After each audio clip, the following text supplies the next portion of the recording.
Anil അംബാനിയെ വരിഞ്ഞുമുറുക്കി ED. മുംബൈയിലെ അനിൽ അംബാനിയുടെ സ്ഥാപനങ്ങളിൽ വ്യാപക റെയ്ഡ്.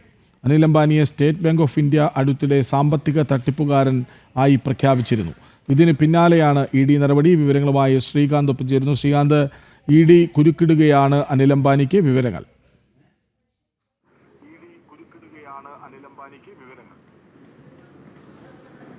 സുപ്രധാനമായ വാർത്തയാണ് ഇത് ബിസിനസ് ലോകത്തെ സംബന്ധിച്ചിടത്തോളം. കാരണം അനിൽ അംബാനിക്ക് ഇപ്പോൾ കുരുക്ക് മുറുക്കിയിരിക്കുകയാണ് എൻഫോഴ്സ്മെന്റ് ഡയറക്ടറേറ്റ്. മുംബൈയിലെ അനിൽ അംബാനിയുടെ സ്ഥാപനങ്ങളിലും അതോടൊപ്പം തന്നെ വ്യവസായശാലകളിലുമൊക്കെ തന്നെ റെയ്ഡ് നടക്കുന്നു, ഓഫീസുകളിലൊക്കെ റെയ്ഡ് നടക്കുന്നു എന്നുള്ളതാണ് ലഭ്യമാകുന്ന വിവരം.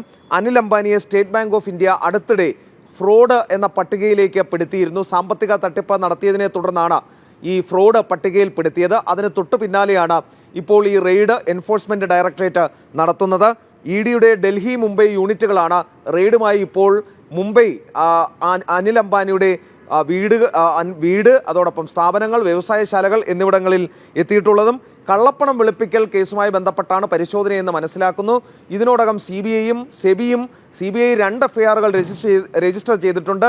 സെബിയുടെ കണ്ടെത്തൽ അനിൽ അംബാനിക്കെതിരെയുണ്ട്. അങ്ങനെ വിവിധങ്ങളായ സർക്കാർ ഏജൻസികളുടെ കണ്ടെത്തലുകളുടെ അടിസ്ഥാനത്തിൽ കൂടിയാണ് ഇ.ഡിയുടെ റെയ്ഡ് എന്നാണ് മനസ്സിലാകുന്നത്. ശരി, വിവരങ്ങൾ നൽകുകയായിരുന്നു ശ്രീകാന്ത്.